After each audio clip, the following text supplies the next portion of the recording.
আল্লাহ বলেন ওয়াত্তিনি ওয়াজ-জাইতুন, তিনের শপথ আর জাইতুনের শপথ। সিনাই পর্বতের শপথ। প্রথমে দুইটা ফলের শপথ করলেন, এবার একটা পাহাড়ের শপথ করতেছেন। আপনারা কি তুর পাহাড়ের নাম শুনেছেন? সিনাই পর্বত দ্বারা তুর পাহাড় উদ্দেশ্য। এটা মিশরের একটা পাহাড়, অনেক উঁচু। ওইটার নিচে আছে মুকাদ্দাসে তুয়া, যেখানে মুসা আলাইহিস সালামকে আল্লাহ তাআলা জুতা খুলতে বলেছিলেন, ফাখলা না আলাইকা ইন্নাকা বিল ওয়াদিল মুকাদ্দাসে তুয়া, হে মুসা তুমি পবিত্র উপত্যকায় এসেছো, জুতা খুলো। তো ওখানে সব ধর্মের লোকেরা যায়, সব ধর্মের লোকদের জন্য তীর্থস্থান। মুসলিম, জুইশ, খ্রিস্টিয়ান সবাই যায়। এই যে আমাদের বাংলাদেশে তো কিছুদিন আগে হলো গণহত্যা, হেলিকপ্টার থেকে গুলি করে বাচ্চা মেরে ফেলতেছে। কার বাচ্চা, কার কলিজার টুকরা সন্তান, ডোন্ট কেয়ার। জনগণের টাকায়, ট্যাক্সের টাকায় কেনা বুলেট, হেলিকপ্টার দিয়ে জনগণকে, ছাত্রদেরকে হত্যা করা হয়েছে। ওয়াত্তিনি ওয়াজ-জাইতুনি ওয়া তুরি সিনিনা ওয়া হাযাল বালাদিল আমিন লাকাদ খালাকনাল ইনসানা ফি আহসানি তাকওয়িম সাদাকাল্লাহুল আযীম রব্বি ইশরাহ লি সাদরি ওয়া ইয়াসসির লি আমরি ওয়াহলুল উকদাতাম মিন লিসানি ইয়াফকাহু কওলি। আমরা শুরুতে আল্লাহ রাব্বুল ইজ্জা ওয়াল জালালের দরবারে শুকরিয়া জ্ঞাপন করছি যে আল্লাহ তাআলা আমাদেরকে সাইয়্যিদুশ শুহুর 12 মাসের মধ্যে থেকে শ্রেষ্ঠতম মাস রমাদানুল মুবারাকে ইফতারির পূর্ব মুহূর্তে মহাবিশ্বের মহাবিশ্বয় মহাগ্রন্থ আল কোরআন আল কারীম থেকে সরাসরি কিছু কথা শুনবার জন্য একত্রিত হওয়ার সুযোগ করে দিয়েছেন। আমরা সবাই পড়ছি কালিমাতুশ শুকর আলহামদুলিল্লাহ। শুরুতেই সূরাতুত তিনের কয়েকটা আয়াত তেলাওয়াত করেছি। এটা কালামুল্লাহ মাজিদের 95 নম্বর সূরা। এই সূরাটা মক্কাতুল মুকাররমাতে নাজিল হয়েছে। এই সূরার আয়াত সংখ্যা 8টা। এই সূরার শুরুতে আল্লাহ তাআলা 4টা কসম করেছেন, ওয়াত্তিনি ওয়াজ-জাইতুনি ওয়া তুরি সিনিনা ওয়া হাযাল বালাদিল আমিন। ওয়াত্তিন, তিনের কসম, ওয়াজ-জাইতুন, জাইতুনের কসম, ওয়া তুরি সিনিন, সিনাই পর্বতের কসম, ওয়া হাযাল বালাদিল আমিন, আর এই নিরাপদ শহরের কসম। তো 4টা শপথ করেছেন বা আল্লাহ তাআলা কসম করেছেন। কসম দিয়ে আল্লাহ তাআলা কোরআনের অনেক সূরা শুরু করেছেন। যেমন একটা সূরায় আল্লাহ ফজরের সময়ের কসম করেছেন, আল্লাহ বলেছেন ওয়াল ফাজর। আল্লাহ আকাশের কসম করেছেন ওয়াস-সামা ইযাতিল বুরুজ। আল্লাহ তাআলা সূর্যের কসম করেছেন ওয়াশ-শামসি ওয়া দুহাহা।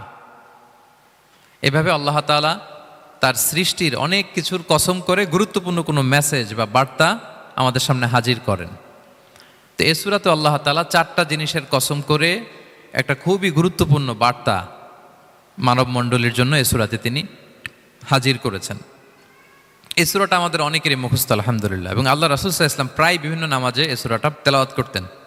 বারা ইবনে আযিব রাদিয়াল্লাহু তাআলা আনহু উনি বর্ণনা করেন যে আমি একবার এশার সালাতে আল্লাহ রাসূল সাল্লাল্লাহু আলাইহি ওয়াসাল্লামের কণ্ঠে নামাজে সূরা 3 তিনি তেলাওয়াত করেছেন, আমি নিজ কানে শুনেছি। এবং ওনার কণ্ঠ যে এত মধুর ছিল, আমার জীবনে এত সুমধুর কণ্ঠের তেলাওয়াত আমি শুনি নাই। আল্লাহর হাবিব সাল্লাল্লাহু আলাইহি ওয়াসাল্লামের কোরআন তেলাওয়াতের যে কণ্ঠ এত সুমিষ্ট ছিল, এত চমৎকার ছিল, শুধু তেলাওয়াত শুনেই অনেকে শাহাদা পড়ে মুসলমান হয়েছে। আবু জাহেল মক্কায় নিষেধ করতো যে কেউ যাবা না মুহাম্মদের কাছে, সে পাগল, সে গণক, সে মিথ্যাবাদী, সে জাদুকর, সে স্বামী স্ত্রীর মধ্যে বিচ্ছিন্নতা নিয়ে আসে, সে বাবা ছেলেকে আলাদা করে দেয়, তার কাছেই যাবা না। আর সে যা বলে শুনবাই না, কানে আঙ্গুল দিয়ে রাখবা। তো মানুষকে যেটা নিষেধ করা হয় বেশি, মানুষের ওইটার ব্যাপারে আগ্রহ থাকে বেশি। সে যত নিষেধ করতো মানুষ আরো বেশি বেশি যে শুনতো। মানুষকে সে কি বারণ করবে, সে দিনের বেলা নিষেধ করতো, রাতে যে লুকিয়ে লুকিয়ে নিজেই তেলাওয়াত শুনতো। তাহলে চিন্তা করেন যে আল্লাহর হাবিব সাল্লাল্লাহু আলাইহি ওয়াসাল্লামের কোরআনিক রেসিটেশন কত চমৎকার মেলোডিয়াস ভয়েস হলে স্বয়ং আবু জাহাল রাত্রিবেলা লুকিয়ে লুকিয়ে কোরআন তেলাওয়াত শুনতে যেত আল্লাহর হাবিব সাল্লাল্লাহু আলাইহি ওয়াসাল্লামের কণ্ঠে। তো রাসূল সাল্লাল্লাহু আলাইহি ওয়াসাল্লাম সূরাতুত 3টা এশার সালাতে তিনি তেলাওয়াত করেছেন, এই মর্মে হাদিসে পাওয়া যায়। এবং এই সূরাটা একটা ফলের নামে সূরা। 3 একটা ফল, আরব বিশ্বে খুব বেশি হয় 3 ফল। আমরা বাংলাদেশে ডুমুর বলি, ইংরেজিতে ফিগ বলে, ফিগ ট্রি। তো ফলের নামে বেসিক্যালি আল্লাহ তাআলা এই সূরাটাকে, এই চ্যাপ্টারটাকে ডেডিকেট করেছেন। আমরা সূরাকে ইংরেজিতে চ্যাপ্টার বলি। কোরআনে 114টা চ্যাপ্টার, এর মধ্যে এই সূরাটা হচ্ছে ফলের নামে ডেডিকেটেড।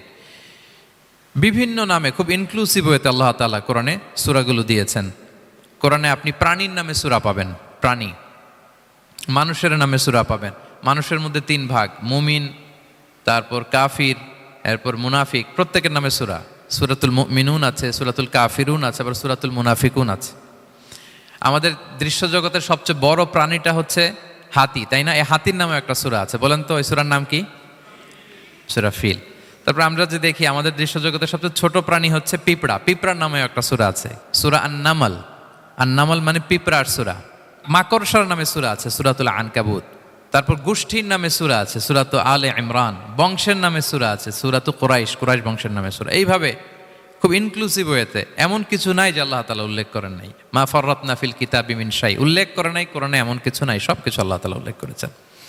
তো এই সূরাটা হচ্ছে একটা ফলের নামে, ফলটার নাম হচ্ছে তিন ফল। আল্লাহ তাআলা বলছেন ওয়াত্তিন, তিনের শপথ।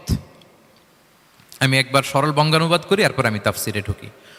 তিনের শপথ, ওয়াজাইতুন, জাইতুনের শপথ, ওয়াতুরি সিনিন, সিনাই পর্বতের শপথ, ওয়াহাদ আল বালাদিল আমিন, এই নিরাপদ শহরের শপথ।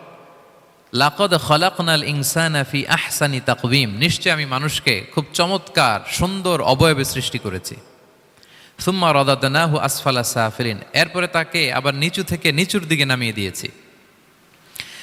ইল্লাল্লাযীনা আমানু ওয়া আমিলুস সলিহাত, তবে তারা ছাড়া যারা ঈমান এনেছে এবং সৎকর্ম করেছে। ফালাহুম আজরুন গায়রু মামনুন, তাদের জন্য আছে অফুরন্ত পুরস্কার। ফামা ইউকাযযিবুকা বা'দু বিদ্দিন, এগুলো জানার পরও কিসে তোমাকে দিন অস্বীকারের ব্যাপারে উদ্বুদ্ধ করলো? আলাইসাল্লাহু বিআহকামিল হাকিমিন, আল্লাহ তাআলা কি শ্রেষ্ঠ বিচারক নন? সাদাকাল্লাহুল আযীম। এই হচ্ছে এই সূরাটির সরল অনুবাদ। এবার আমরা তাফসিরে ঢুকি। প্রথমে আল্লাহ তাআলা বলেছেন ওয়াত্তিন, তিনের শপথ। তিন মানে তো আমরা জানলাম, তিন মানে ডুমুর। আল্লাহর হাবিব সাল্লাল্লাহু আলাইহি ওয়াসাল্লাম তিনি তিন ফল পছন্দ করতেন, এবং এটা ডায়াবেটিক্সের জন্য ভালো, ডায়াবেটিক্স নিয়ন্ত্রণ করে। আমাদের বোনদের যাদের ইররেগুলার মেনস্ট্রুয়েশনাল পিরিয়ড হয়, এটার জন্য এটা খুব ভালো, এবং খুব স্ট্রেংথ স্টেমিনা আনে শরীরে। এটা জান্নাতের একটা গাছ। আদম আলাইহিস সালাম এবং হাওয়া আলাইহিস সালামকে যখন আল্লাহ বলেছিল ওয়ালা তাকরাবা হাযিহি শাজারাতা ফাতাকুনা মিনাজ জালিমিন, হ্যাঁ আদম এবং হাওয়া, জান্নাতের সব জায়গায় যেতে মন চায় যাও, যা খেতে মন চায় খাও, এই নিষিদ্ধ গাছের কাছে যেও না, তাহলে তোমরা জালিম হয়ে যাবে। শয়তান এসে উল্টা বুঝালো, সে বলল তোমাদের খেতে নিষেধ করছে কেন জানো? আল্লাহ চায় না যে তোমরা জান্নাতে থাকো, আল্লাহ চায় এখান থেকে তোমাদের বের করে দিবে, কিন্তু তোমরা যদি এই গাছের ফল খাও আল্লাহ আর বের করতে পারবে না। দেখছেন শয়তানের অবস্থা? শয়তান কিন্তু নেগেটিভিটি নিয়ে সামনে আসে না, আসে খুব আপনার ওয়েল উইশার হিসেবে, উপদেশ নিয়ে, খুব ভালো একটা পজিটিভ ওয়েতে আসে। তো ওনারা খেয়ে ফেললেন এই নিষিদ্ধ গাছের ফল। খাওয়ার ফলে আদম আলাইহিস সালাম, হাওয়া আলাইহিস সালাম, ওনাদের গা থেকে জান্নাতের পোশাকগুলো ঝরে পড়ে গেল। এখন কি দিয়ে ওনারা ওনাদের প্রাইভেটকে ঢাকবেন? তখন ওনারা, তাফসির ফি জিলালিল কোরআনে এসেছে যে ওনারা এই তিন গাছের পাতা নিয়ে নিজেদের প্রাইভেট ঢেকেছিলেন। সুবহানাল্লাহ। সেই তিন ফলের কসম আল্লাহ করলেন, ওয়াত্তিন, তিনের শপথ। এরপর আল্লাহ তাআলা বললেন ওয়াজাইতুন, জাইতুনের শপথ। জাইতুন মানে হচ্ছে জলপাই। তো আল্লাহ তাআলা বললেন ওয়াজাইতুন, জাইতুনের শপথ। জাইতুন মানে হচ্ছে জলপাই, ইংরেজিতে আমরা যেটাকে অলিভস বলি। তো আল্লাহ তিনের কসম করলেন এবং অলিভের কসম করলেন। দুইটাই খুব উপকারী ফল, এবং আল্লাহর হাবিব সাল্লাল্লাহু আলাইহি ওয়াসাল্লাম তিনি জলপাইও খুব পছন্দ করতেন। ওনার রেগুলার ফুড আইটেমের মধ্যে জলপাই ছিল, অলিভস ছিল। এটা পাহাড়ি এরিয়া, মরুভূমিতে হয়, এবং রাসূল সাল্লাল্লাহু আলাইহি ওয়াসাল্লাম বলেছেন কুলু যাইত ওয়াদ্দাহিনু ফাইন্নাহু মিন শাজারাতিন মুবারাকা, তোমরা অলিভ অয়েল এটা খেও এবং এটা গায়ে মালিশ করো, কেননা এটা বরকতময় একটা গাছের ফল, শাজারা মুবারাকা। এটা শরীরের ব্যাড কোলেস্টেরলকে কমিয়ে দেয়। দাড়িতে অ্যাপ্লাই করলে, চুলে অ্যাপ্লাই করলে সহজে পাকে না দাড়ি চুল, এবং স্কিনে অ্যাপ্লাই করলেও স্কিনের জন্য ভালো, স্কিনের জন্য বেশ ভালো। এটা যাদের সুযোগ হয় আপনারা দাড়িতে চুলে অ্যাপ্লাই করবেন, খাবেন। এটা খাওয়াও যায়। তাম্বুতু বিদ্দুহনি ওয়াসিবগিল লিল আখিলিন, কোরআনে এসেছে। এটা অয়েল হিসেবে ইউজ করে, আবার খাবার হিসেবেও ইউজ করা যায়। সালাদ ড্রেসিংয়ের ক্ষেত্রে কিন্তু অলিভ অয়েল আমরা ইউজ করি। ইদানিং পিজাতে খুব ইউজ করা হয় অলিভ, জলপাইটা। তো এটা আপনারা খেতে পারেন, এটা খুবই সুস্বাদু। এবং জলপাই গাছের মানে জাইতুন গাছের ডালের মেসওয়াক খুব ভালো হয়। আল্লাহর হাবিব সাল্লাল্লাহু আলাইহি ওয়াসাল্লাম জাইতুনের ডাল দিয়ে মেসওয়াক করতেন। তিনি বলতেন নি'মা সিওয়াকিয়া জাইতুন, সবচেয়ে শ্রেষ্ঠ মেসওয়াক হচ্ছে জাইতুনের। মিনাশ শাজারাতিল মুবারাকা, কারণ এটা বরকতময় গাছের ডালা। এবং ফাইন্নাহু সিওয়াকি ওয়া সিওয়াকুল আম্বিয়া মিন ক্বাবলি, এই জাইতুনের ডাল দিয়ে আমিও যেমনি মেসওয়াক করি, আমার আগে যত নবী পৃথিবীতে এসেছে সবাই জাইতুনের ডাল দিয়ে মেসওয়াক করত। আল্লাহ বলেন ওয়াত্তিনি ওয়াজ জাইতুন, তিনের শপথ আর জাইতুনের শপথ। এরপর আল্লাহ তাআলা বললেন ওয়াতুরি সিনিন, সিনাই পর্বতের শপথ। প্রথমে দুইটা ফলের শপথ করলেন, এবার একটা পাহাড়ের শপথ করতেছেন। আপনারা কি তুর পাহাড়ের নাম শুনেছেন? হ্যাঁ শুনেছেন। এই সিনাই পর্বত দ্বারা তুর পাহাড় উদ্দেশ্য। এটা মিশরের একটা পাহাড়, অনেক উঁচু, 2285 মিটার উঁচু। ওইটার নিচে আছে মুকাদ্দাসে তুয়া, যেখানে মুসা আলাইহিস সালামকে আল্লাহ তাআলা জুতা খুলতে বলেছিলেন, ফাখলা না আলাইকা ইন্নাকা বিল ওয়াদিল মুকাদ্দাসে তুয়া, হে মুসা তুমি পবিত্র উপত্যকায় এসেছো, জুতা খুলো। তো ওখানে সব ধর্মের লোকেরা যায়, সব ধর্মের লোকদের জন্য তীর্থস্থান, মুসলিম, জুইশ, খ্রিস্টিয়ান সবাই যায়। এটা সিনাই একটা এলাকা আছে মিশরের, north south Sinai, north Sinai, এটা সাউথ সিনাইতে অবস্থিত। তো নিচে একটা খ্রিস্টানদের প্রাচীন গির্জা আছে, সেন্ট ক্যাথেরিনা গির্জা। সেখান থেকে চলতে চলতে আপনাকে উপরে যেতে হবে, ফজরের পরে আবার চলে আসতে হবে, তা না হলে দুপুরবেলায় 10টা-11টার দিকে এমন সূর্যের প্রখর তাপ ওই পাথরের মধ্যে লাগে, ওখানে আর থাকা যায় না। একেবারে তুর পাহাড়ের উপরে সেখানে খ্রিস্টানদের জন্য ছোট্ট একটা সেনাগোগ আছে, তারা প্রার্থনা করে। খ্রিস্টানদের একটা চার্চ আছে, মুসলিমদের জন্য ছোট্ট একটা মুসল্লা আছে সুরাওয়ের মতো। আল্লাহ ওই সিনাই উপত্যকার কসম করেছেন, ওয়াতুরি সিনিন, সিনাই উপত্যকার কসম। এখানেই আল্লাহ তাআলা মুসা আলাইহিস সালামকে তাওরাত দিয়েছিলেন, মেজর একটা আসমানি কিতাব দিয়েছিলেন, এবং সরাসরি মুসা আলাইহিস সালাম এই পাহাড়ের চূড়ায় বসে আল্লাহ তাআলার সাথে কথা বলতেন। ওয়াকাল্লামাল্লাহু মুসা তাকলিমা, উনি সরাসরি কথা বলতেন, এটা ওনার একটা স্পেশাল বৈশিষ্ট্য ছিল, ক্যারেক্টারিস্টিক্স। এবং আল্লাহ তাআলা নূরের তাজাল্লি দিয়ে এই পাহাড়কে একবার জ্বালিয়ে দিয়েছিলেন। আজও এই পাহাড়ের রংটা অনেকটা একটু লালচে, একটু কালোচে, একটু রেডিশ কালারের। এবং মুসা আলাইহিস সালাম এই নূরের তাজাল্লির ঝলকে তিনি বেহুশ হয়ে গিয়েছিলেন এই পাহাড়ের উপরে। ইয়াজুজ মাহাজুজ যখন কিয়ামতের আগে আগমন করবে, তখন মুসলমানদের সেন্টার হবে, ঈসা আলাইহিস সালাম মুসলমানদেরকে নিয়ে ওইখানে অবস্থান করবেন, এই তুর পাহাড়ের ওখানে। এবং আল্লাহর হাবিব সাল্লাল্লাহু আলাইহি ওয়াসাল্লামের মেরাজের রাতে ইসরার সময় একটা স্টেশন ছিল এই তুর পাহাড়। জিবরাইল আলাইহিস সালাম এই তুর পাহাড়ে আল্লাহর হাবিব সাল্লাল্লাহু আলাইহি ওয়াসাল্লামকে নামিয়ে বলেছিলেন যে এটা জাবাল মুসা, আপনার ভাই মুসার পাহাড়, আপনি এখানে 2 রাকাত নামাজ পড়েন, দোয়া করেন। আল্লাহর হাবিব সাল্লাল্লাহু আলাইহি ওয়াসাল্লাম এই তুর পাহাড়ে 2 রাকাত সালাত আদায় করেছিলেন এবং দোয়া করেছিলেন। আল্লাহ এই তুর পাহাড়ের কসম কাটলেন, ওয়াতুরি সিনিন, সিনাই পর্বতের কসম, যেখানে তাওরাত কিতাব নাজিল হয়েছিল। এরপর আল্লাহ তাআলা বললেন, ওয়াহাদাল বালাদিল আমিন, আর এই নিরাপদ শহরের শপথ। এই শহর দ্বারা মক্কা শহর উদ্দেশ্য, কারণ রাসূল সাল্লাল্লাহু আলাইহি ওয়াসাল্লাম তখন মক্কায় ছিলেন, মক্কা নগরী। এই শহরের পূর্ব নাম ছিল বাক্কা। মক্কা নগরীকে বলা হয় উম্মুল কুরা, সব শহরের মা, সব শহরের সেন্টার, পৃথিবীর নাভিস্থল। এবং আল্লাহ তাআলা বলেছেন, মান দাখালাহু কানা আমিনা, এখানে যে প্রবেশ করবে সে নিরাপদ। হেরেমের মধ্যে কিন্তু কাউকে আক্রমণ করা যায় না, কোনো খুনিও যদি ঢুকে যায় অ্যাটাক করা যাবে না। তো জাহেলি যুগে এমনটা ঘটতো, কারোর সাথে কারো শত্রুতা হলে, ধরেন যে একজন তার বাবাকে হত্যা করেছে, তো সে তাকে পেয়েছে, ওই লোক বাঁচার জন্য দৌড়াতে দৌড়াতে হেরেমের ভিতরে ঢুকে যেত, কারণ সে জানে যে হেরেমে ঢুকলে সে আমাকে মারবে না। তো পরে সে যখন হেরেম থেকে বেরোতো, আবার তার সাথে যুদ্ধ শুরু হতো। এবং এই শহরের এত মর্যাদার কারণ হচ্ছে, সাইয়েদনা ইব্রাহিম আলাইহিস সালাম তিনি আল্লাহর কাছে দোয়া করেছিলেন যে রব্বি জাআল হাযা বালাদান আমিনা, হে আল্লাহ আপনি এই শহরকে নিরাপদ করেন, ওয়ারযুক আহলাহু মিনাস সামারাত, আর এই শহরের অধিবাসীদেরকে আপনি ফলমূল দিয়ে রিজিকের ব্যবস্থা করেন। এখনো দেখবেন যে সারা পৃথিবীতে যেই ফল নাই, মক্কাতে ওই ফল আছে। সারা পৃথিবী থেকে ফল ওখানে যায়, এবং মক্কার নেইবরিং সিটি তায়েফ, সেখানে অনেক ফল উৎপাদিত হয়, এখানে আসে। নিরাপদ শহর, বালাদান আমিনা। এবং আল্লাহর হাবিব সাল্লাল্লাহু আলাইহি ওয়াসাল্লাম বলেছেন যে এই মক্কা শহর আমার সবচাইতে প্রিয় শহর। বাধ্য হয়ে তিনি যখন হিজরত করলেন মদিনায়, সেদিন বারবার তিনি মক্কার দিকে পেছনে ফিরে ফিরে তাকান, আর কেঁদে কেঁদে তিনি বলতেছিলেন যে মাক্কাতু আহাব্বুল বিলাদ ইলাইয়া, মক্কা আমার কাছে সবচেয়ে প্রিয় নগরী। লাউলা উখরিজতু লামা খারাজতু, আমাকে যদি জোর করে বের করে দেয়া না হতো, আমি কোনোদিন মক্কা ছেড়ে অন্য কোথাও যেতাম না। আল্লাহর হাবিব সাল্লাল্লাহু আলাইহি ওয়াসাল্লামের সবচাইতে প্রিয় শহর ছিল মক্কা, এবং এটা আল্লাহর হাবিব সাল্লাল্লাহু আলাইহি ওয়াসাল্লামের জন্মস্থান, মাকান মাউলিদির রাসূল, রাসূল সাল্লাল্লাহু আলাইহি ওয়াসাল্লামের বিলাদাত হয়েছে এই শহরে।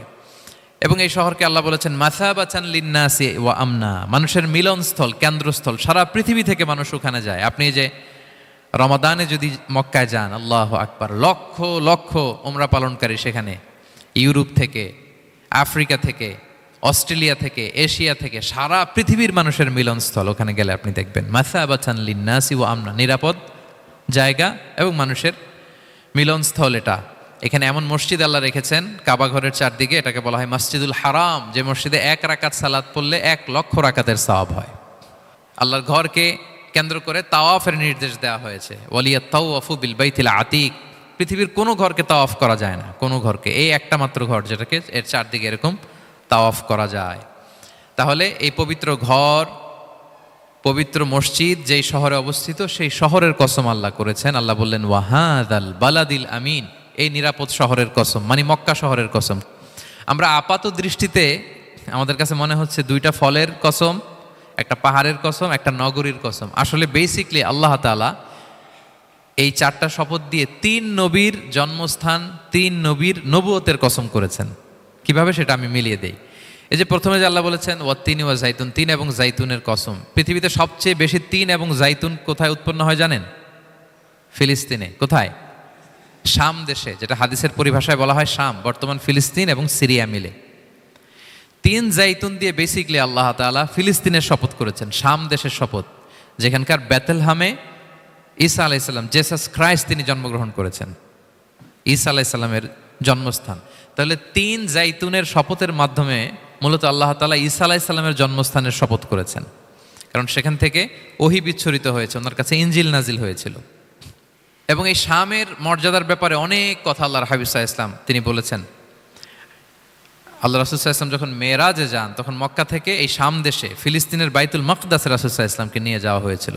এবং রাসূল সাল্লাল্লাহু আলাইহি ওয়াসাল্লাম প্রায় বলতেন তুবা আলি শাম, শামের জন্য বরকত, কেননা ফেরেশতারা তাদের রহমতের পাখা শাম দেশের উপর বিছিয়ে রেখেছে। এবং তিনি বলতেন ফিতনার সময় আলাইকুম বিশাম, তোমরা শামে যেও, শামে থেকো। এবং তিনি দোয়া করেছেন আল্লাহুম্মা বারিক লানা ফি শামিনা, আল্লাহ তুমি আমার শাম অঞ্চলে আল্লাহ তুমি বরকত দিও। এবং হাদিসে এসেছে এই শামই হচ্ছে আরদুল মাহশার, এখানেই হাসর হবে। শাম অঞ্চলকে বিস্তীর্ণ করে এখানেই ময়দানুল মাহশার আল্লাহ তাআলা কায়েম করবেন, হাসরের ময়দান এখানেই হবে। এবং সেখানেই হচ্ছে সানিউল কিবলাতাইন, আমাদের আগের কেবলা কিন্তু বাইতুল মাকদাসের দিকে ছিল, যেটা শামে অবস্থিত ফিলিস্তিনে, বাইতুল মুকাদ্দাস, যেই মসজিদে নামাজ পড়লে এক রাকাতে 500 রাকাতের সওয়াব। তিনটা মসজিদে সালাত পড়লে স্পেশাল ভার্চুর কথা আছে, এর বাইরে আর অন্য মসজিদের বিশেষ কোনো ফজিলত নাই, বাকি সব মসজিদ সমান। এক হচ্ছে মসজিদুল হারাম, এক রাকাতে 1,00,000 রাকাত। 2 নম্বর মসজিদে নববী, এক রাকাতে 1000 রাকাতের সওয়াব, আর একটা দুর্বল বর্ণনায় 50,000 রাকাতের সওয়াব। 3 নম্বরে এই মসজিদুল আকসা, এক রাকাতে 500 রাকাতের সওয়াব। এই 3 মসজিদে যেন আমরা যে সালাত আদায় করতে পারি, আল্লাহ তুমি তৌফিক দান করো। 2 মসজিদে তো একেবারেই সহজ যাওয়া, মক্কা মদিনাতে। বাইতুল মাকদাসেও যেন আমরা যেতে পারি, আল্লাহ তুমি সেই পরিস্থিতি আমাদের জন্য তৈরি করে দাও। তো এই বাইতুল মাকদাসের দিকে রাসূল সাল্লাল্লাহু আলাইহি ওয়াসাল্লাম টানা 14 বছর নামাজ পড়েছেন। 14 বছর। প্রথম 13 বছর কোনো সমস্যা হয়নি মক্কায়, কারণ তখন কেবলা বাইতুল মুকাদ্দাস থাকলেও রাসূল সাল্লাল্লাহু আলাইহি ওয়াসাল্লাম সামনে রাখতেন কাবাকে, কেবলা বাইতুল মুকাদ্দাস, কিন্তু তিনি তো মক্কায় ছিলেন নবুয়তির প্রথম 13 বছর, সামনে কাবাকে রাখতেন, তারপরে টু দ্য ডাইরেকশন অফ বাইতুল মুকাদ্দাস। কিন্তু যখন মদিনায় গেলেন তখন তো আর কাবা নাই, তখন রাসূল সাল্লাল্লাহু আলাইহি ওয়াসাল্লাম কাবাকে মিস করতে আরম্ভ করলেন। আর প্রায় আল্লাহর কাছে কামনা করতেন আমার বংশের গোড়া ইব্রাহিম আলাইহিস সালামের রুট, যেখানে আমার জন্মস্থান, সেই কাবার দিকে যদি আবার কেবলাটা ফিরিয়ে দেয়া হতো। কদ নারা তাকাল্লুবা ওয়াজহিকা ফিস সামা ফালানুওয়াল্লিয়ান্নাকা কিবলাতান তারদাহা। আল্লাহ আয়াত নাযিল করলেন, নবী আপনি আকাশের দিকে তাকিয়ে কি ভাবেন আমি বুঝি, আপনি চান কেবলা যেন আমি মক্কার দিকে ঘুরিয়ে দেই। আল্লাহ তাআলা ঘুরিয়ে দিলেন। আল্লাহ বলেন ফাওয়াল্লি ওয়াজহাকা শাতরাল মসজিদিল হারাম, এখন থেকে মসজিদুল হারামের দিকে আপনি টু দ্য ডাইরেকশন অফ কেবলা নামাজ পড়বেন। কেবলা চেঞ্জ হয়ে গেল। তো মদিনায় যে 16-17 মাস আর মক্কায় 13 বছর, মোট 14 বছর আল্লাহর হাবিব সাল্লাল্লাহু আলাইহি ওয়াসাল্লাম এই মসজিদুল আকসার দিকেই হয়েই তিনি নামাজ পড়েছেন। এটা আমাদের আগের কেবলা ছিল। এবং শেষে কিয়ামতের আগে যে মালহামার যুদ্ধ হবে, তখন রাসূল সাল্লাল্লাহু আলাইহি ওয়াসাল্লাম বলেছেন মালহামার যুদ্ধের সময় মুসলমানদের ফুস্তাত বা তাবু হবে, শিবির হবে এই ফিলিস্তিনের দামেস্কের পাশে আল গৌতা নামে এক জায়গা আছে, ওই গৌতাতে। এবং ঈসা আলাইহিস সালাম এসে যে দাজ্জালকে হত্যা করবেন সেটাও ওই শামে, ফিলিস্তিনের বাবুল লুদ এখনো একটা জায়গা আছে, ওই জায়গাটার নাম এখনো বাবুল লুদ, ওখানে তিনি দাজ্জালকে হত্যা করবেন। এবং সেখানে একটা সাদা মিনারা আছে, ফেরেশতার পাখায় ভর করে ঈসা আলাইহিস সালাম তখন সেখানে নেমে আসবেন, ওই ফিলিস্তিনের ওই শাম দেশের ওই মিনারার পাশে তিনি এসে পৃথিবীতে তিনি নুজুল করবেন, নুজুল ঈসা আলাইহিস সালাম। তো 3 এবং জাইতুনের কসম করে বেসিকলি আল্লাহ তাআলা ঈসা আলাইহিস সালামের জন্মস্থানের কসম করেছেন, কারণ 3 এবং জাইতুন, ডুমুর এবং জলপাই, অলিভ কোন দেশে বেশি হয়? শাম দেশে। আওয়াজ করে বলেন কোন দেশে? বর্তমান ফিলিস্তিন এবং সিরিয়া, এবং ওই ভূখণ্ডে আল্লাহ নবী ঈসা আলাইহিস সালামের জন্মস্থান। তাহলে এই 2 ফলের কসম করে বেসিকলি আল্লাহ তাআলা ঈসা আলাইহিস সালামের জন্মস্থানের কসম করেছেন, ওনার প্রতি নাজিল হওয়া যে তাওরা ইনজিল গ্রন্থ, এই রেভিলেশনের কসম করেছেন। আচ্ছা, এরপরে ওয়াতুরি সিনিন, সিনাই পর্বতের কসম। সিনাই পর্বত বা তুর পাহাড় হচ্ছে মিশরে অবস্থিত, আর মিশর হচ্ছে মুসা আলাইহিস সালামের জন্মস্থান। কার জন্মস্থান? মুসা আলাইহিস সালামের জন্মস্থান। তাহলে ওয়াতুরি সিনিন, তুর পাহাড়ের কসম বুঝিয়ে আল্লাহ তাআলা মূলত মুসা আলাইহিস সালামের জন্মস্থানের কসম করেছেন, যেখানে তাওরাত নাজিল হয়েছে। এরপরে ওয়াহাদাল বালাদিল আমিন, এ নিরাপদ শহর বলে আল্লাহ তাআলা মক্কা শহরকে বুঝিয়েছেন। আর মক্কা কার জন্মস্থান বলেন তো? মুহাম্মদুর রাসূলুল্লাহ সাল্লাল্লাহু আলাইহি ওয়াসাল্লাম সাইয়্যিদুল মুরসালিন খাতামুন নবিয়্যিন রাহমাতাল লিল আলামিন হাবিবুল্লাহ মুহাম্মদুর রাসূলুল্লাহ সাল্লাল্লাহু আলাইহি সাল্লামের জন্মস্থান। তাহলে এই চারটা আয়াতে চারটা শপথের মধ্য দিয়ে মূলত আল্লাহ তাআলা ঈসা আলাইহিস সালামের জন্মস্থান, মুসা আলাইহিস সালামের জন্মস্থান এবং মুহাম্মদ সাল্লাল্লাহু আলাইহি সাল্লামের জন্মস্থান, যেই তিনটা এলাকায় ভূখণ্ডে তিনটা মেজর ওহী নাজিল হয়েছে। এক তো ঈসা আলাইহিস সালামের কাছে নাজিল হয়েছে ইনজিল কিতাব, আরেকটা হচ্ছে তাওরাত। তাওরাত এমন কিতাব যে কিতাব দিয়ে হাজার হাজার নবীরা ফয়সালা করেছেন। বনী ইসরাইলের অনেক নবীর উপর কোনো কিতাব নাজিল হয়নি, তার মানে তারা রসুল ছিলেন না, তারা নবী, তারা সব কিছু তাওরাত দিয়েই ফয়সালা করতেন। আর রাসূল সাল্লাল্লাহু আলাইহি ওয়াসাল্লামের উপর কোরআন নাজিল হয়েছে। তার মানে প্রথম চারটি শপথ দিয়ে বেসিকলি ইনজিলের শপথ, তাওরাতের শপথ এবং কোরআনের শপথ। বুঝতে পেরেছেন সবাই? আল্লাহ ওহির শপথ করেছেন। দেখেন, ফল, পাহাড়, নগরী মাড়িয়ে সারা পৃথিবী ঘুরিয়ে আপনাদেরকে শেষ পর্যন্ত ইনজিল, তাওরাত এবং কোরআনে নিয়ে আসছেন আমার সাথে আসছেন।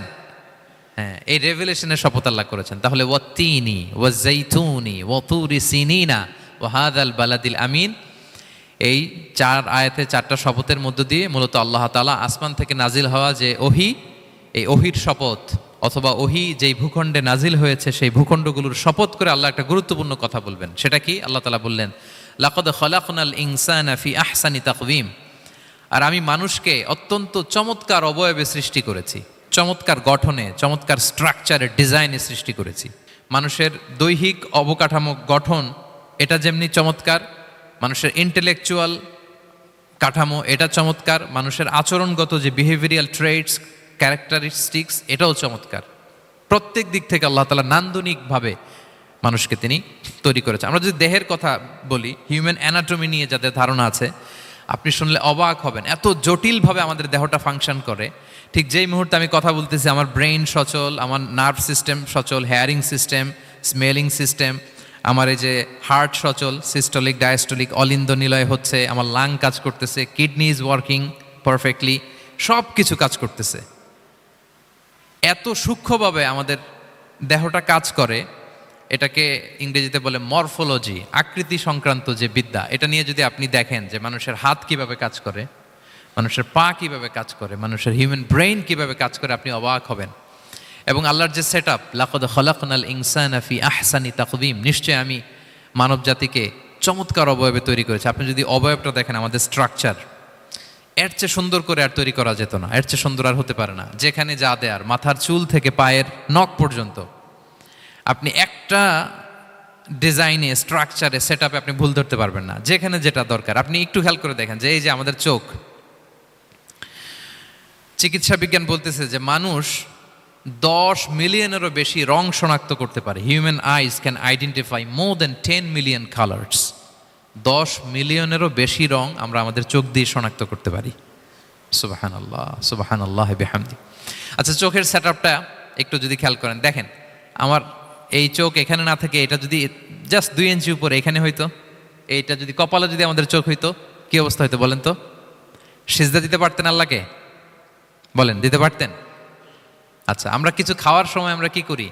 ওইটা ভালো আছে কিনা, পচে গেল কিনা, স্মেলটা আগে দেখি, তারপরে খাই। দেখেন কত চমৎকার সেট আপ। একটু খেয়াল করেন, এই নাকের সেট আপ যদি এইখানে না থাকে, আমাদের নাক যদি পেছনে থাকতো, খাওয়ার সময় খাবারটা বাসি কিনা, ভালো আছে কিনা কি করতেন?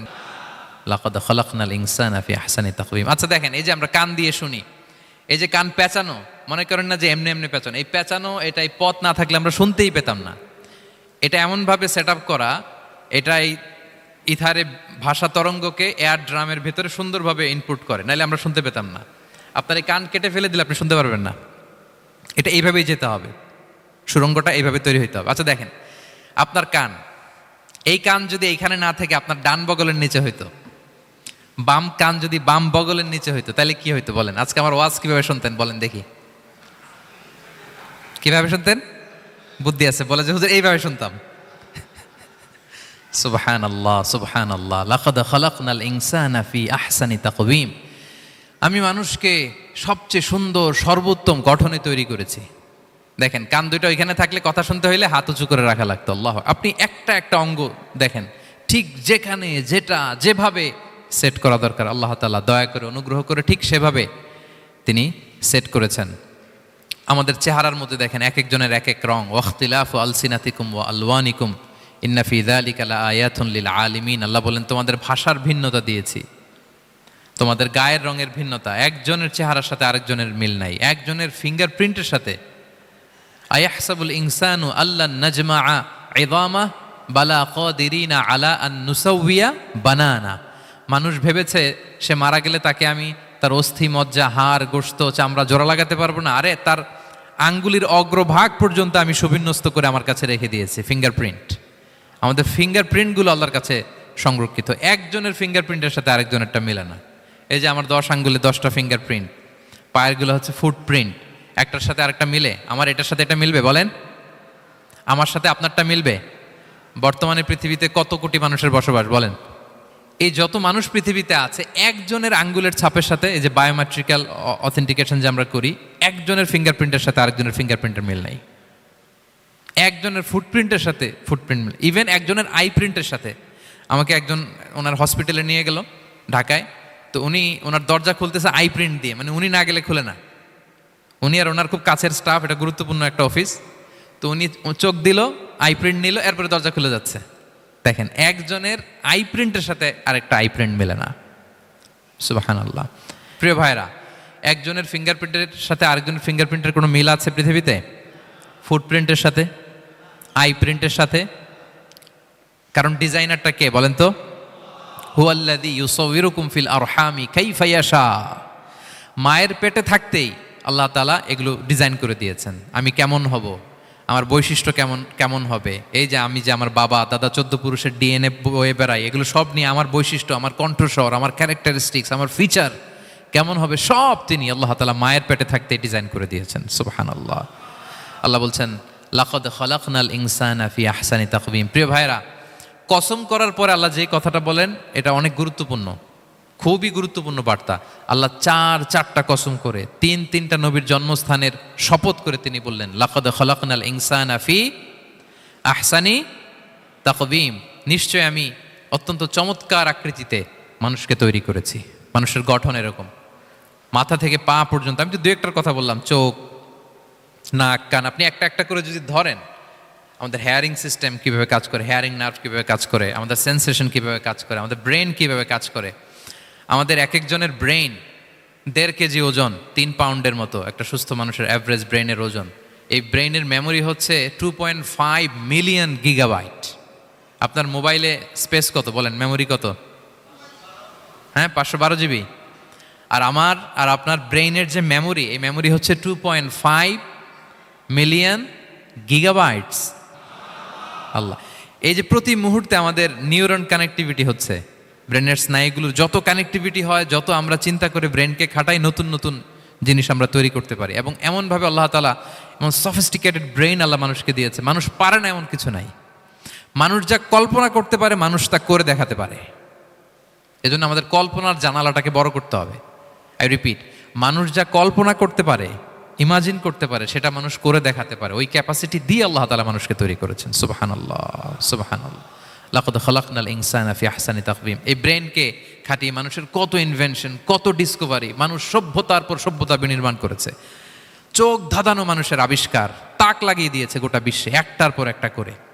আল্লাহ এমনভাবে মানুষকে তিনি তৈরি করেছেন। লাকাদ খালাকনাল ইনসানা ফি আহসানি তাকওয়িম। চমৎকার অবয়বে, তার দৈহিক অবয়ব যেমনি সুন্দর, তার বুদ্ধিগত, তার চিন্তাগত, তার ইন্টেলেক্ট, এটাও তেমন সুন্দর, এটাও তেমন চমৎকার।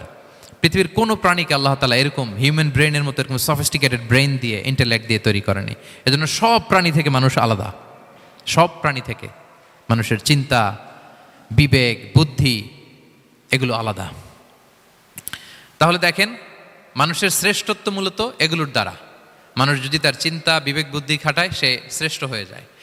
আমি একটা কথা প্রায় বলি যে মানুষ যদি ভালো হয় সে ফেরেশতার চেয়েও ভালো, আর মানুষ যদি খারাপ হয় সে পশুর চেয়েও নিকৃষ্ট। আল্লাহ বলেন উলাইকা কাল আনআমি বাল হুম আদাল লাহুম কুলুবুল লা ইয়াফকাহুনা বিহা ওয়া লাহুম আ'য়ুনুল লা ইউবসিরুনা বিহা ওয়া লাহুম আযানুল লা ইয়াসমাউনা বিহা উলাইকা কাল আনআমি বাল হুম আদাল। তাদের হৃদয় আছে, ওটা দিয়ে অনুধাবন করে না সত্যকে। চোখ আছে, ওটা দিয়ে সে সত্যটা দেখে না। কান আছে, হকের কথা শোনে না। উলাইকা কাল আনআম, আল্লাহ বলেন তারা প্রাণীর মতো, চতুষ্পদ জন্তুর ন্যায়। শুধু অতটুকুই না, বালহুম আদাল, তারা তার চেয়েও নিকৃষ্ট, তার চেয়েও নিকৃষ্ট। তাহলে মানুষ ভালো হলে সে ফেরেশতাকে ছাড়িয়ে যায়, আর মানুষ নিকৃষ্ট হলে সে পশুত্বকে হার মানায়। কথা বুঝতে পেরেছেন? মানে আমরা ভালো হলে সবচেয়ে ভালো, খারাপ হলে সবচেয়ে খারাপ। একটা পশু আর একটা পশুকে হত্যা করে কেটে 20 টুকরা করছে, এরকম কোনো নিউজে আসছে কোনো দিন? কিন্তু আশরাফুল মাখলুকাত মানুষ তার মতো রক্তে মাংসে গড়া আরেকটা মানুষকে নির্মমভাবে হত্যা করে কেটে 20 টুকরা করে বস্তাবন্দি করে ডোবার মধ্যে ফেলে রাখছে, এরকম নিউজ আছে না বলেন? আছে। মানুষ তার মতো একটা মানুষকে নির্মমভাবে হত্যা করে, এরকমও তো আছে যে কেরোসিন দিয়ে তার মতো আরেকটা মানুষকে সে জ্বালিয়ে দিয়েছে, আছে না নাই বলেন? গ্রামের পর গ্রাম জ্বালিয়ে দেয়, জনপদের পর জনপদ ধ্বংস করে দেয়, বোমা মেরে শহর উড়িয়ে দেয়। লিটল বয় মেরেছিল আমেরিকান সোলজাররা জাপানের হিরোশিমা শহরের উপর। আমি হিরোশিমা তো গত বছর ভিজিট করে আসলাম, আমি নিজে দেখে এসেছি যে এখানে বোমটা মেরেছে। মুহূর্তের মধ্যে পুরো শহর ভ্যানিশ, এমন রেডিয়েশন। তো যেই আমেরিকান পাইলট বোমা মারতেছে সেও মানুষ, সেও কি? আর যাদেরকে ধ্বংসের জন্য এই লিটল বয় মারলো হিরোশিমাতে আর ফ্যাটম্যান মারলো নাগাসাকিতে, এরাও কি? তাহলে দেখেন, মানুষ তার মতো আরেকটা মানুষকে এরকম মেরে টুকরো টুকরো কুচি কুচি করতে সে দ্বিধাবোধ করে না। আল্লাহ, মানুষ গণহত্যা চালায়, জেনোসাইড। এই যে আমাদের বাংলাদেশে তো কিছুদিন আগে হলো গণহত্যা, হেলিকপ্টার থেকে গুলি করে বাচ্চা মেরে ফেলতেছে। কার বাচ্চা? কার কলিজার টুকরা সন্তান? Don't care. জনগণের টাকায়, ট্যাক্সের টাকায় কেনা বুলেট, হেলিকপ্টার দিয়ে জনগণকে, ছাত্রদেরকে হত্যা করা হয়েছে। দেখেন, সেও মানুষ। যারা হত্যা করতেছে, গণহত্যা, জেনোসাইড চালিয়েছে, তারাও মানুষ। তাহলে মানুষ যদি খারাপ হয়, মানুষের চেয়ে খারাপ আর কেউ হয়? আর মানুষ ভালো হলে মানুষের চেয়ে ভালো কেউ হতে পারে? মানুষ এমন জায়গায় যেতে পারে যেখানে ফেরেশতারাও যেতে পারে না। জিবরাইল ইসলামের যাওয়ার সীমানা যেখানে শেষ, মুহাম্মদ সাল্লাল্লাহু আলাইহি ওয়াসাল্লামের ঊর্ধ্ব জগতের কাহিনী সেখান থেকে শুরু। আল্লাহু আকবার। তাহলে মানুষ ভালো হলে ফেরেশতাকে ছাড়ায়, মানুষ খারাপ হলে পশুত্বকে হার মানায়। So the decision is yours. রাস্তা দুইটা, আপনি কোন দিকে যাবেন? আপনি কি ডান দিকে জান্নাতের পথে যাবেন নাকি বাঁ দিকে জাহান্নামের পথে যাবেন? সিদ্ধান্ত আপনার। আল্লাহ তাআলা বললেন, লাকাদ খালাকনাল ইনসানা ফি আহসানি তাকওয়িম। আমি মানুষকে চমৎকার আকৃতিতে তৈরি করেছি। হাতের মেকানিজম কি, পায়ের মেকানিজম কি, আমার চেয়ে আপনারাও ভালো জানেন। এগুলো ঘন্টার পর ঘন্টা আপনি বলতে পারবেন যে কেমন ভাবে আল্লাহ তাআলা তৈরি করেছেন। আল্লাহ বলেন, মানুষকে আমি অত্যন্ত চমৎকার আকৃতি দিয়ে তৈরি করেছি। তার সৃষ্টিগত কাঠামো, তার বুদ্ধিবৃত্তিক কাঠামো, তার চিন্তাগত কাঠামো, তার আচরণগত কাঠামো, তার নৈতিকতায় তাকে এমন উচ্চ মর্যাদার আসন আমি দিয়েছি, এটা যদি সে অ্যাচিভ করে, বিলং করে, তাহলে তার চেয়ে শ্রেষ্ঠ কেউ আর হতে পারে। কিন্তু আল্লাহর দেয়া এই ক্যাপাসিটিগুলো, এই নেয়মাগুলো যদি সে অ্যাকসেপ্ট না করে, সে যদি পশুত্বের পথে হাঁটে, সে যদি শয়তানের দেখানো পথে হাঁটে, তাহলে সে এত নিচে যাবে, অন্য কেউ আর এত নিচে যেতে পারে না। মানুষ যত নিচে যেতে পারে, ফেরেশতারাও অত নিচে যেতে পারবে না, জিন জাতিও পারবে না, কোনো প্রাণীর পক্ষে যাওয়া সম্ভব না। তাহলে মানুষকে আল্লাহ তাআলা এমন সফিস্টিকেটেড ওয়েতে তৈরি করেছেন, চাইলে সে সবার উপরে যেতে পারে, আবার চাইলে আল্লাহর দেয়া নেয়ামতগুলোকে যদি সে ভিন্ন খাতে প্রবাহিত করে, সে সবচেয়ে নিকৃষ্ট হতে পারে। সেটাই আল্লাহ বললেন, সুম্মা রাদাদনাহু আসফালা সাফিলিন। এরপরে তাকে আমি হীন থেকে হীনতর করেছি, নিচ থেকে আরো নিচে নিয়েছি। সে যখন ঈমান আনে না, সে যখন সৎকর্ম করে না, সে যখন আল্লাহর শেখানো, আল্লাহর দেখানো রাস্তায় সে চলে না, সে যখন তার নফসের কথা শুনে, সে যখন তার প্রবৃত্তির গোলাম সাজে, সে সবচেয়ে নিকৃষ্ট হয়। আসফালা সাফিলিন মানে একেবারে নিচে, এর নিচে আর নাই। আল্লাহ বলেছেন, ইন্নাল মুনাফিকিনা ফিদ দারকিল আসফালি মিনান নার। সেখানে আল্লাহ আসফাল বলেছেন। মুনাফিকরা জাহান্নামের একেবারে তলদেশে থাকবে। তাই মানুষ যদি ঈমান আর সৎকর্মের বলে বলিয়ান না হয়, সে এত খারাপ হয়, কেউ এত নিচে যেতে পারে না। বলেন, মানুষ যত নিচে যেতে পারে, জিন তত নিচে যেতে পারবে? ফেরেশতারা পারবে না। আর মানুষ যত উপরে যেতে পারে, ফেরেশতারা এত উপরে যেতে পারবে না। সো দুইটারই সুযোগ আপনার আছে। সুম্মা রাদাদনাহু আসফালা সাফিলিনের দুইটা ব্যাখ্যা। কোনো মুফাসসির বলেছেন, যৌবনের পর, যৌবনে থাকে শক্তিশালী, বার্ধক্যের সময় যখন সে নুয়ে যায়, ছোট হয়, সে একেবারে দুর্বল হয়ে যায়, সেটা বোঝানো হয়েছে। আর অন্যান্য মুফাসসিরিন একরাম বলেছেন, না, আল্লাহর দেওয়া এই নেয়মা, ক্যাপাসিটি যখন সে সঠিক পথে কাজে লাগায় না, সে যখন প্রবৃত্তির অনুসরণ করে, সে তখন এত খারাপ হয়, এত নিচ থেকে নিচুতর হয়, এত হীন থেকে হীনতর হয়, তার চেয়ে হীনতর আর কেউ তখন হতে পারে না। সেখান থেকে বাঁচার দুটি রাস্তা আল্লাহ বলেছে। আল্লাহ বলছেন ইল্লাল্লাযীনা আমানু ওয়া আমিলুস সলিহাত, তবে যারা ঈমান আনে এবং সৎকর্ম করে তারা ছাড়া। তারা ওই নিচু থেকে নিচুতর নয়, তারা শ্রেষ্ঠতর। ঈমান এবং সৎকর্ম, ঈমান এবং আমলে সালেহাত। কোরআনের অনেক জায়গায় আপনি আয়াতটা পাবেন, ইন্নাল্লাযীনা আমানু ওয়া আমিলুস সলিহাতি কানাত লাহুম জান্নাতুল ফিরদাউসি নুজুলা। নিশ্চয়ই যারা ঈমান এনেছে সৎকর্ম করেছে তাদের জন্য আমি জান্নাতে ফেরদাউস রেখে দিয়েছি। তা আল্লাহ বলেন তারা নিকৃষ্ট হবে না যারা ঈমান এনেছে সৎকর্ম করেছে। যারা কি এনেছে? ঈমান। আর কি করেছে? সৎকর্ম করেছে। ইল্লাল্লাযীনা আমানু, যারা ঈমান এনেছে সৎকর্ম করেছে, ফালাহুম আজরুন গায়রু মামনুন, তাদের জন্য রয়েছে অফুরন্ত পুরস্কার, মানে জান্নাত। তাদের জন্য কি?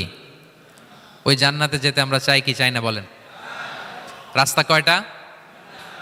এটা চলে গেছে ডান দিকে, এটার গন্তব্য হচ্ছে ডেস্টিনেশন জান্নাতুল ফেরদাউস। আর এটা শয়তানের পথ, এটা আপনার প্রবৃত্তির দেখানো পথ, এটা চলে গিয়েছে জাহান্নামে। So now the decision is years. আপনার ডিসিশন, কোন দিকে যাবেন, ডানে না বায়ে?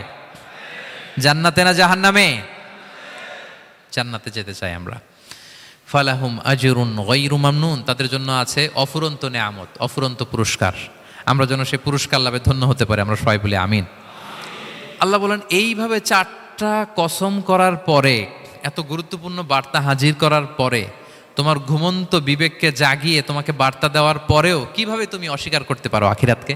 ফামা ইউকাযযিবুকা বা'দু বিদ্দিন, এরপরেও কোন বিবেকে, কোন আকলে, কোন সাহসে তুমি কর্মফল দিবসকে অস্বীকার করো? কোন সাহসে? এখানে দিন দ্বারা উদ্দেশ্য কর্মফল। ভালো করলে যে ভালো পাবে, খারাপ করলে যে খারাপ পাবে। দিনের অনেক অর্থ, এটার তাফসিরে গেলে সময় কুলাবে না। ফামা ইউকাযযিবুকা বা'দু বিদ্দিন, এরপরেও কর্মফলকে অস্বীকার করার সাহস তুমি কোত্থেকে পাও? কিসে তোমাকে উদ্বুদ্ধ করে কর্মফল দিবসকে অস্বীকার করতে? আলাইসাল্লাহু বিআহকামিল হাকিমিন, আল্লাহ তাআলা কি শ্রেষ্ঠ বিচারক নন? সূরা আবু দাউদে আল্লাহর হাবিব সাল্লাল্লাহু আলাইহি ওয়াসাল্লাম বলেন, কেউ যদি সূরাতুত তিন তেলাওয়াত করে, করতে করতে যদি শেষ আয়াতে চলে আসে, আর সে যখন পড়ে আলাইসাল্লাহু বিআহকামিল হাকিমিন, আল্লাহ তাআলা কি শ্রেষ্ঠতম বিচারকদের মধ্যে সর্বশ্রেষ্ঠ বিচারক জাজ নন, তখন সে যেন উত্তর দেয়, এটা তো আল্লাহর প্রশ্ন। আলাইসাল্লাহু বিআহকামিল হাকিমিন, আল্লাহ আমাদেরকে প্রশ্ন ছুড়ে দিয়েছেন যে আল্লাহ তাআলা কি শ্রেষ্ঠ বিচারক নন? তখন যে তেলাওয়াত করে সে যেন বলে বালা বালা ওয়া আনা আলা যালিকা মিনাশ শাহিদিন। বালা মানে অবশ্যই, হ্যাঁ আল্লাহ অবশ্যই আপনি শ্রেষ্ঠ বিচারক, আর আপনি যে শ্রেষ্ঠতম বিচারকে সাক্ষী আমি দিচ্ছি, এই ঘোষণা আমি দিচ্ছি। পড়েন সুবহানাল্লাহ। আপনি দেখবেন মসজিদুল হারামে, হারামাল মাক্কিতে যখন তেলাওয়াত করে ইমাম সাহেবরা, এই আয়াতের পরেই যদি রুকুতে যায় দেখবেন ফিস ফিস করে বলে যে বালা বালা ওয়া আনা আলা যালিকা মিনাশ শাহিদিন। আমি নিজে শুনেছি, দেখবেন ওনার এটা পরে, কারণ আল্লাহ এখানে প্রশ্ন ছুড়ে দিয়েছেন। আর উত্তর হিসেবে বলতে হবে বালা ওয়া আনা আলা যালিকা মিনাশ শাহিদিন, আল্লাহ অবশ্যই আপনি শ্রেষ্ঠ বিচারক। আল্লাহর চাইতে শ্রেষ্ঠ বিচারক আর হতে পারে? আমরা কত লাকি যে আল্লাহর আহকামুল হাকিমিন হিসেবে বিচারক পেয়েছি। হ্যাঁ, আমাদের বিচার যদি অন্য কেউ করতো, নিজেরা যদি নিজেদের, আল্লাহ যদি বলতো তোরটা বিচার তুই কর আর তোরটা তুই কর, কি অবস্থা হইতো বলেন? যার সাথে যার শত্রুতা আছে ওইখানে দেখাই দিত। কিন্তু আমরা বিচারক হিসেবে পেয়েছি কাকে? আল্লাহ কি পার্সিয়ালিটি করবে বিচারে? স্বজন প্রীতি করবে? কারো উপর জুলুম করবে? কাউকে ঠকাবে? আল্লাহ বলেন ওয়ামা আনা বিযাল্লামিল লিল আবিদ, আমি কখনো আমার বান্দার উপর জুলুম করি না, জুলুম করি না। ওয়ানাদাউল মাওয়াজিনাল কিসতা লিয়াউমিল কিয়ামা, কিয়ামতের দিন আমি মিজান নামে এমন এক ন্যায় বিচারের মানদণ্ড স্থাপন করব, ফালা তুযলামু নাফসুন শাইআ, এক বিন্দু পরিমাণ কেউ মাজলুম হবে না, এক বিন্দু পরিমাণ কেউ মাজলুম হবে না। এজন্য দুনিয়াতে যদি বিচার না পান, আল্লাহর দরবার বিচারটা দিয়ে রাখেন, সেদিন বিচার হবে। আহকামুল হাকিমিন আপনারা ঠকাবে না। দুনিয়াতে বিচার পান নাই, মাজলুম হয়েছেন, মানুষ ভুল বুঝছে, কেউ আপনারে ঠিক মতো বুঝে নাই, আপনার কথাটা কাকে বলবেন? বিপদে পড়লে ক্রাইসিস মোমেন্টে কাকে শেয়ার দিবেন? না ফেসবুকে শেয়ার দিবেন? আমরা তো ফেসবুকে শেয়ার দিয়ে দিই এখন। ফেসবুকে শেয়ার দেওয়ার আগে, বন্ধুকে শেয়ার দেওয়ার আগে, স্ত্রীর কাছে শেয়ার করার আগে আমার সমস্যার কথা আগে শেয়ার করব কাকে? কারণ আলাইসাল্লাহু বি আহকামিল হাকিমিন, আল্লাহ বলছেন আমি কি শ্রেষ্ঠ বিচারক নই? বালা বালা ইয়া রব ওয়া আনা আলা যালিকা মিনাশ শাহিদিন, অবশ্যই আল্লাহ আপনি শ্রেষ্ঠ বিচারক। ক্লিয়ার হয়েছে না সবার কাছে? শপথ কয়টা ছিল? 4টা। মূলত নবুয়তের শপথ, তাই না? নবুয়ত আমাদের জন্য সবচাইতে বড় নেয়ামত। কারণ নবীরা যদি আমাদেরকে এই তথ্যগুলো না দিতেন, আমরা জান্নাত জাহান্নাম চিনতাম? ভাইরা বলেন তো, আখেরাত চিনতাম? এই যে আখেরাত হবে, পুলসিরাত হবে, day of judgement, day of accountability, আল্লাহর সুপ্রিম কোর্টের কাঠ গড়ায় পাই টু পাই হিসাব দিতে হবে, নবীরা না এসে বললে আমরা এত বুঝতাম না। নবীরা জান্নাত জাহান্নাম চিনিয়েছে, আল্লাহর বিশদ পরিচয় আমাদের সামনে তুলে ধরেছে, আখিরাতের পরিচয়, লাইফ আফটার ডেথ কিরকম হবে, সব কিছু আমাদের কাছে তুলে ধরেছে। সো নবুয়ত আল্লাহ তাআলার পক্ষ থেকে অনেক বড় নেয়ামত। 2 নম্বর নেয়ামত হচ্ছে আল্লাহ তাআলা আমাদেরকে যে ক্যাপাসিটি দিয়েছে, বুদ্ধিমত্তা, ইন্টেলেক্ট, বিচার বিশ্লেষণ, যেটা দিয়ে আমরা অন্যান্য সব প্রাণী থেকে আলাদা, এটাও আল্লাহর বড় নেয়ামত। এই নেয়ামতের শুকরিয়া যেন আমরা করি। এবং আমি যেটা বলেছি, মানুষ যেটা কল্পনা করতে পারে সেটা সে করেও দেখাতে পারে। সো আল্লাহ তাআলা যাকে যেই কোয়ালিটি দিয়েছে, ক্যাপাসিটি দিয়েছে, আমরা যেন এই নেয়ামতের শুকরিয়া করি। নেয়ামতের শুকরিয়া করলে এই নেয়ামত দেওয়ার ধারাবাহিকতা এটা বাড়িয়ে দেয় কে? লা ইন শাকারতুম লা আযীদান্নাকুম ওয়া লা ইন কাফারতুম ইন্না আযাবি লাশাদীদ। শুকরিয়া করলে নেয়ামত আরো বাড়িয়ে দেব। তাহলে প্রথম নেয়ামত ছিল নবুওয়াত, প্রফেটহুড, প্রফেসি, এটা অনেক বড় নেয়ামত। এই রেভেলেশন এসে আমাদেরকে এনলাইটেন করেছে। তা না হলে আমাদের গডকে, গডের ফিচার কি, আখেরাত কি, জান্নাত কি, জাহান্নাম কি, the concept of punishment, concept of আখেরা, কিছুই আমরা ভালোভাবে বুঝতাম না। এটার শপথ আল্লাহ করেছেন। আল্লাহ আমাদেরকে নেয়ামত দিয়েছেন, ক্যাপাসিটি দিয়েছেন, সক্ষমতা দিয়েছেন, সবচাইতে সফিস্টিকেটেড ব্রেন দিয়ে তৈরি করেছেন, এটা একটা বড় নেয়ামত। এবং রাস্তা দেখিয়ে দিয়েছেন, হয় ডানে নয় বায়ে। এবং তিনি আশ্বাস দিয়েছেন যে তোমাদেরকে সঠিক ফায়সালার মাধ্যমে বিচার করা হবে সেদিন। তাই আমাদের বিপদে আপদে সব সময় আমরা যেন ফরিয়াদ করি এক মহান সত্তার কাছে। বলুন তো আওয়াজ করে, তিনি কে? আল্লাহর কাছে যেন আমরা ফরিয়াদ করি। আল্লাহ তাআলা আমাদের সবাইকে কথাগুলো বুঝার ও আমল করার তৌফিক দান করুক।